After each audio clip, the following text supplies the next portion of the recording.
তো ভিউয়ার্স আসসালামু আলাইকুম এন্ড অ্যানাদার ব্লগ। তো আমরা আজকে চলে আসলাম কলাবাড়িতে। তো দেখতে পাচ্ছেন এই যে কলা বাগান।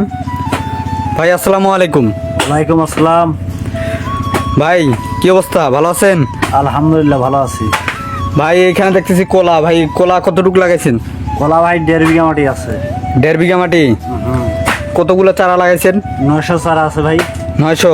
এই যে দেখতেছি এই যে কলার গাছ ওঠাচ্ছে, এই যে কলার গাছটা কেন ওঠাচ্ছে ভাই? এটা ভাইরাস ধরছে ভাই। এই যে দেখেন গাইস, এটা ভাইরাস গাছ। ভাই ভাইরাস গাছটা ওঠানোর কারণ কি? এটার কোনো ট্রিটমেন্ট নাই? এটা ট্রিটমেন্ট নাই ভাই আর। কেন? এটা কোনো ট্রিটমেন্ট নাই, গাছে পাতা একবার লাল হয়ে গেছে, শুকিয়ে গেছে। আচ্ছা, তো এই গাছটা থাকলে কোনো সমস্যা আছে নাকি? হ্যাঁ সমস্যা হয় যে আরো সাইডে গাছ রোগ ধরতে পারে এটা। আচ্ছা, তো কতগুলো গাছ ভাইরাস ওঠাচ্ছেন? মোটামুটি 10-12টার মতো আর কি। 10-12টা। তো কলা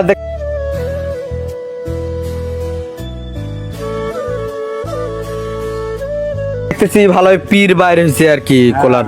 আলহামদুলিল্লাহ ভালো কলা হয়েছে আর কি। আলহামদুলিল্লাহ ভালো কলা হয়েছে। তো ভাই কলার খরচাপাতি কিরকম হয়েছে? খরচাপাতি ভাই মোটামুটি ভালো হয়েছে আর কি। কিরকম তাও? তারপর মোটামুটি 70,000টার মতো। 70,000? তো ভাই বিক্রি কিরকম লাভবান আশায় আছেন আর কি? ভাই সবার মুখে মুখে তো শুনতেছি লাভ হবে দেখা যাক আল্লাহ কি করে। তো লাভটাও তবুও কিরকম হবে আর কি? তারপর মোটামুটি হিসাব করে করা যাচ্ছে যে মোটামুটি 4 লাখ টাকার মতো আর কি আসবে আর কি। 4 লাখ টাকা? 70,000 টাকা খরচ করে? হ্যাঁ। তো ভাই 4 লাখ টাকা খরচ করে ভাই এটা তো মনে করেন সরকারি চাকরির থেকেও, হ্যাঁ সরকারি চাকরির থেকেও তো মনে হয় ভালো। অনেক ভালো। আচ্ছা, তো ভাই ইনি কে? ইনি হলো ভাই আমার কামাল। কামলা? হ্যাঁ। তো এনে কি হাজিরা নিচ্ছেন? হ্যাঁ হাজিরা। কত করে হাজিরা দিচ্ছেন? মোটামুটি ভাই 500 টাকা নিচে মানে না এখন। 500? আচ্ছা, তো ভাই এই যে একটা গাছের সাথে যে আরেকটা লেগে যাচ্ছে, এটার কারণটা কি আর কি? সমস্যা নাই, এটা গাছ বড় এই যে ঢোকাগুলো দিচ্ছেন, ঢোকাগুলো তো মনে হয় ভালো খরচ পড়তেছে। হ্যাঁ মোটামুটি ভালো খরচ। তো এই যে ঢোকাগুলো এই যে হেলে যে দিচ্ছেন ভালো মতো আর কি বাঁধ দেন, এগুলো বাঁধ দিবেন না পরে? হ্যাঁ এগুলো পরে বাঁধ দেবো কলা বাইরে হওয়ার পর আর কি। কলা তো বের হচ্ছে আর কি, এই যে দেখেন কলা যে বের হচ্ছে 2-1টা করে বাইরে হচ্ছে আর কি। 2-1টা করে। হ্যাঁ তারপরে তো এই যে নৌকা কাটছেন,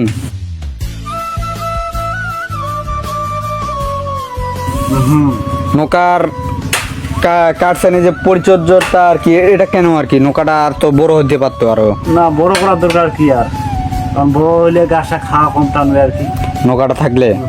আচ্ছা, তো নৌকাটা সবকিছু আর কি পরিষ্কার করতে হবে। পরিষ্কার। তো সেচ দিবেন নাকি আরো? হ্যাঁ সেচ দিব আরো। সেচ দিবেন? হ্যাঁ। তো ভাই এই যে পাশে দেখতেছি মালভোগ কলার গাছও আছে আর কি। হ্যাঁ ওইটা 2-1টা করে লাগাইছি ভাই মাঝে সাঝে খাওয়ার জন্য। আচ্ছা, তো ভাই ফানা কিরকম আসতেছে কলার ফানা? আমার তো মোটামুটি ভাই 8-9খান করে আসতেছে। 8-9খান? পীর কত যাইতে পারে বাজার? এর আগে তো মানে কলা করছিলেন, কত গেছিল আর কি? এর আগে তো মোটামুটি বিক্রি করেছিলাম 40-45 হাজার টাকা সহ। 45,000 টাকা শো? হ্যাঁ 450 আর কি এরকম যাবে আর কি। আচ্ছা, তো মোটামুটি তো ভালোই হয়েছে কলা ভাই। হ্যাঁ মোটামুটি ভালো হয়েছে। তো পরিচর্যা তো মানে ভালোই করতেছেন? হ্যাঁ করতে আসছি সারাদিনে? হ্যাঁ সারাদিন।